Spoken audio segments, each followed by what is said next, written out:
Imagine a candle that has been burning through a long night. By now, the flame has passed its tallest point. The wax has melted down. But look closely. The light has not grown weaker. It has grown warmer, softer, more intimate. It no longer tries to light up the whole room. It simply glows, quietly, beautifully, right where it is. That candle is you. If you are watching this, you have likely lived 6, 7, maybe 8 decades on this earth. You have worked, you have raised families, you have endured losses that no one else fully understands. You have carried burdens you never asked for. And now perhaps you find yourself in a quiet room of life, wondering what comes next. The world around you may tell you that your best years are behind you. American culture worships youth, speed, productivity. When you can no longer keep up with that pace, it's easy to feel like you've been left behind, like the candle is just burning out. But I want to tell you something different today, something that the Buddha understood 2600 years ago. You are not running out of time. You are entering the most sacred season of your life. In the Buddhist tradition, old age is not a decline, it is an awakening. It is the season when the noise finally quiets down and you can hear what your heart has been whispering all along.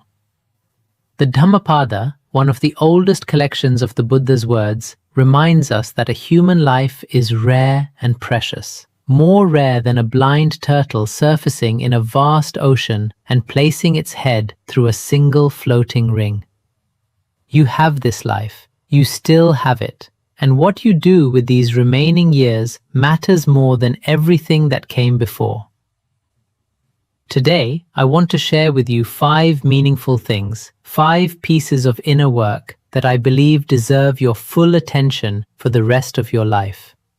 These are not items on a bucket list. You don't need to skydive or visit Paris. What I'm offering is deeper than that. These are the things that'll bring you genuine peace, the kind of peace that no vacation, no medication, and no amount of money can buy. Let's begin. Number 1. Cultivate inner stillness, not busyness. For most of your adult life, you were rewarded for doing, for producing, for showing up, clocking in, checking off the list. Your identity was built around what you did, your job title, your role in the family, your responsibilities. And then, one day, that structure fell away. Retirement came, the children moved out, the calendar emptied. And for many people, that emptiness feels terrifying. I've seen it many times. A retired executive walks into our meditation center. He's 72 years old. He's run companies, he's led teams of hundreds. But when I ask him to sit still for 20 minutes and simply follow his breath, his hands start shaking. Not from illness, from discomfort. He tells me afterward, that was the hardest thing I've done in years. I felt guilty just sitting there, like I should be doing something. This is what decades of busyness do to the mind. They convince you that your worth depends on your output, that rest is laziness, that stillness is a waste of time. But the Buddha taught the exact opposite. He spent 6 years chasing extreme practices, starving himself, punishing his body, before he finally sat down under a tree and simply breathed. And in that stillness, he found what no amount of doing could ever produce. He found awakening. You don't need to become the Buddha, but you do need to learn the art of being rather than doing.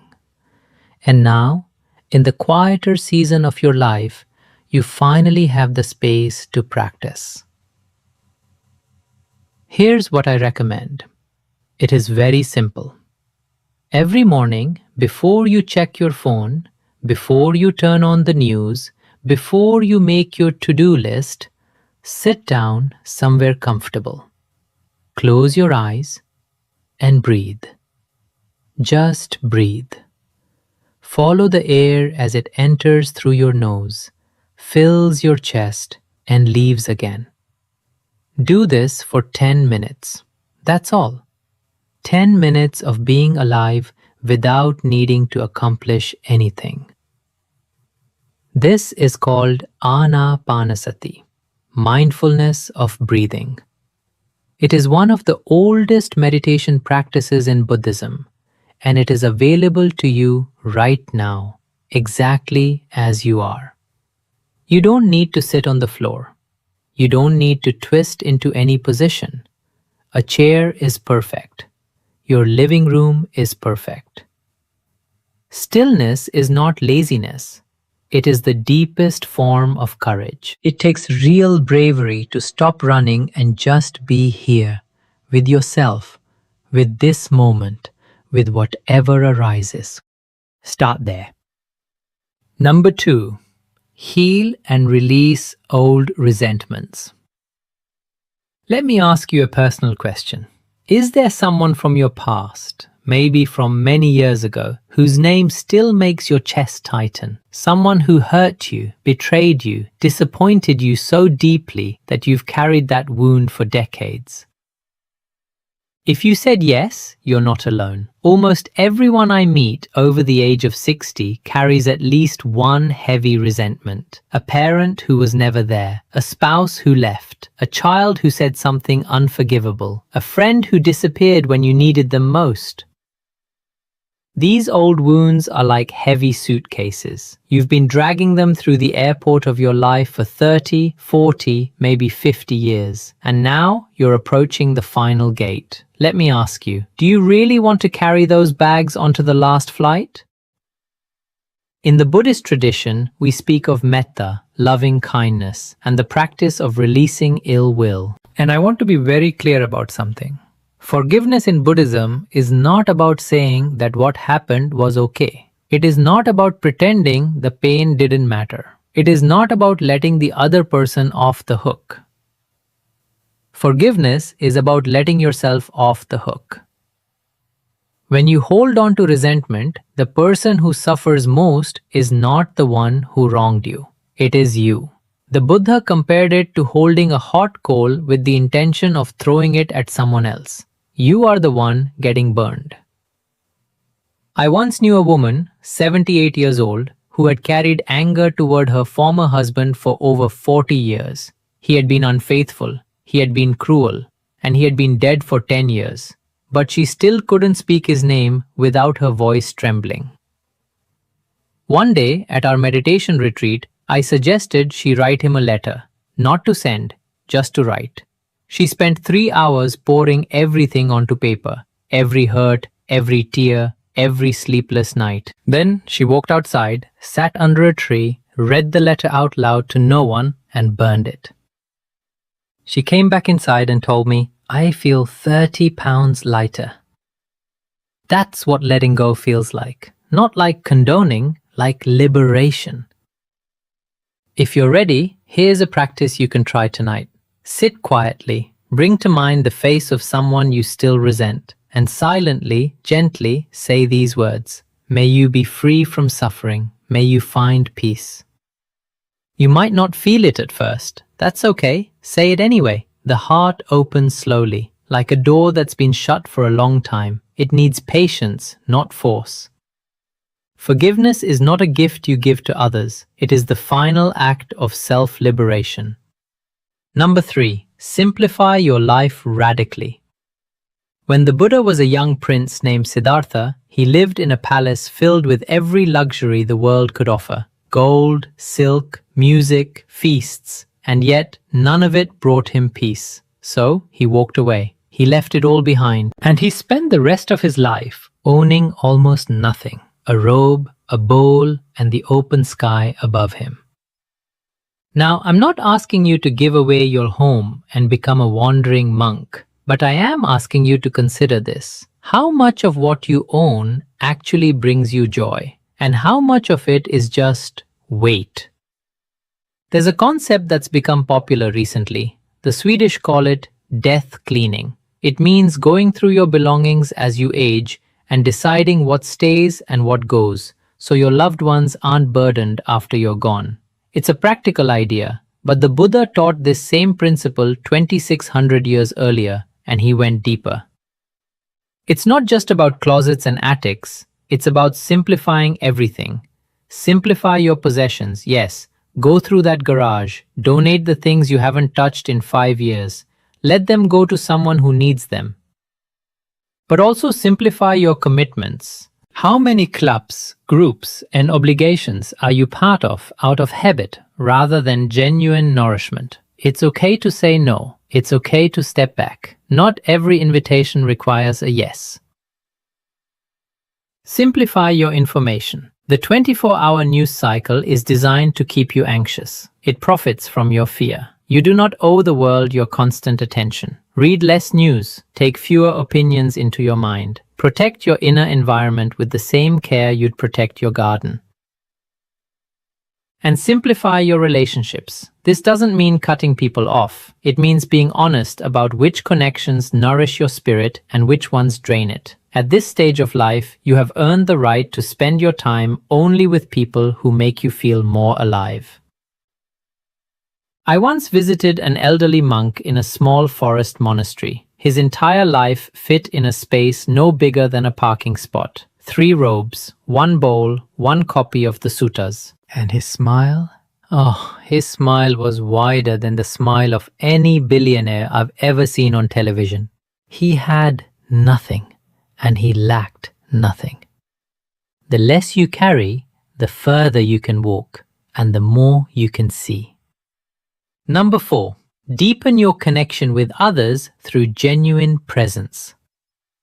In America today, there is a quiet epidemic that rarely makes the headlines. It's not a virus, it's not a disease you can see under a microscope. It's loneliness. The United States Surgeon General has called it one of the greatest public health crises of our time, and it hits seniors harder than anyone else. Millions of Americans over 60 live alone. Many go days without a meaningful conversation. And I don't mean chatting about the weather or scrolling through social media. I mean the kind of conversation where someone truly sees you and you truly see them. The Buddha valued human connection deeply. He once said that kalyana mittata, good friendship, wholesome companionship, is not just part of the spiritual path. It is, in his words, the whole of the holy life. The whole of it. Not a piece, the whole thing. But here's what most people misunderstand. Connection is not about having more social activities. It's not about joining another club or signing up for another group trip. Connection is about the quality of your presence. Think about the last time you sat with your grandchild. Were you truly there? Or were you thinking about your doctor's appointment? Were you listening? Or were you waiting for your turn to speak? Deep listening is a spiritual practice.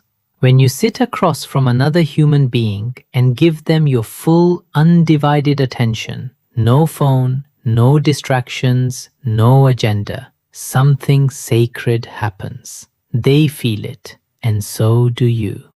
Here's what I encourage you to do. The next time you're with someone you love, a friend, a child, a grandchild, put your phone in another room, look into their eyes, and ask them one simple question. How are you really doing? And then wait. Don't rush to fill the silence. Don't jump in with advice. Just wait. Let them speak. Let them be heard. You might be surprised at what happens. People are starving to be listened to. And you, with your years of experience, your patience, your warm presence, you have a gift that no young person can offer. You have the gift of unhurried attention. And if you feel isolated, if you don't have many people around you, consider this. Join a sangha, a meditation community, or volunteer somewhere you can give the gift of presence. Sit with patients in a hospital, visit a hospice, read to children at a library. You don't need to do anything extraordinary. Just show up, be there. That's enough. You don't need more friends. You need more moments of being truly seen and truly seeing another. Number 5. Make peace with death, and therefore with life. This is the one no one wants to talk about, and yet it is the most important thing I will say to you today. In American culture, death is the great taboo. We hide it behind hospital curtains. We use soft words, passed away, no longer with us, as if we can soften the reality by choosing gentler language. We spend billions of dollars trying to look younger, feel younger, live longer, anything to avoid facing the simple truth that every life comes to an end. And because we avoid thinking about death, we live in constant low-level fear of it. It hums beneath everything, beneath our worries about health, our anxiety about money, our desperate clinging to routines. We don't talk about it, but we feel it every day. The Buddha took the opposite approach. He didn't hide from death. He looked directly at it. He taught a practice called Maranasasati, mindfulness of death. And he considered it one of the most powerful meditations available to any human being. He said, and I'll paraphrase, of all the footprints, that of the elephant is supreme. Of all mindfulness meditations, that on death is supreme. This is not morbid. This is not pessimistic. This is the ultimate wake-up call. When you contemplate your own death, not in panic, not in despair, but with calm, clear awareness, something extraordinary happens. Everything becomes vivid. The coffee tastes richer. The birdsong sounds clearer. The face of your grandchild becomes unbearably beautiful. Because you finally understand, not just intellectually, but in your bones, that none of this is permanent. And that's exactly what makes it precious. I know a man, 80 years old, who began practicing death meditation every morning. Before his feet touched the floor, he would lie in bed and think, I may not survive this day. If this is my last morning, have I lived well? Have I been kind? Have I said what needed to be said? After 3 months of this practice, he told me something I'll never forget. He said, Bhante, since I started thinking about death every morning, I have never felt more alive. I taste my coffee differently. I hug my grandchildren longer. I tell my daughter I love her every time we talk. Not because I'm afraid, because I'm awake. That is what Maranasati gives you. Not fear, freedom. And there is a practical side to this as well. If you haven't already, I gently encourage you to have honest conversations with your family about your wishes. Write your advance directives. Tell your children what you want and what you don't want when the time comes. This isn't morbid. This is one of the greatest acts of compassion you can offer to the people who love you. You spare them from guessing. You spare them from guilt. You give them the gift of clarity, and that is love. When you stop running from death, you finally start living fully. Let's return for a moment to the candle we began with. It has burned lower now. The wax has melted. But the flame, look at it. The flame is still here, warm, steady, quiet, not trying to prove anything, just giving light. In Buddhism, there is a symbol even more beloved than the candle. It is the lotus flower, and there's a reason we chose it for the name of this channel. The lotus does not grow in clean water. It grows in mud, in swamp, in the dark, thick muck at the bottom of a pond. And yet, when it rises to the surface, it blooms, white, pink, luminous, completely untouched by the filth it came from. Your life may have had mud, plenty of it, loss, disappointment, illness, loneliness, regret. But that mud is not your enemy. It is your soil. It is the very ground from which your deepest wisdom, your most genuine compassion, and your truest peace can bloom. So let me leave you with these 5 things once more, as seeds to carry forward.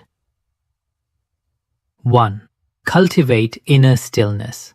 Stop doing, start being. 10 minutes of breath in the morning can change the entire color of your day. 2. Heal and release old resentments. Forgive, not for them, but for you. Put the hot coal down. Your hands deserve rest. 3. Simplify your life radically. Less stuff, less noise, less obligation, more space for what truly nourishes your heart. 4. Deepen your connection with others through genuine presence. One real conversation is worth more than 100 casual ones. Show up, listen, be there. And 5. The bravest one of all. Make peace with death. Look at it, sit with it, and discover that on the other side of that fear is the most vivid, grateful, awake life you've ever known. You have lived long enough to know that the world is both beautiful and broken. You don't need to fix it. You don't need to accomplish one more thing. What you need, what the world needs from you, is for you to spend your remaining years being the peace you always searched for. The candle is still burning. The lotus is still blooming. And you are still here. Make it count. Thank you for watching, my friends. If this message spoke to your heart, I kindly ask you to share it with someone you love, especially someone over 60 who might need to hear these words today. Subscribe to Lotus Dharma Path so we can walk this path together. And leave a comment below telling me which of these 5 things touched you the most. May you be well. May you be happy. May you be free from suffering. May you be at peace.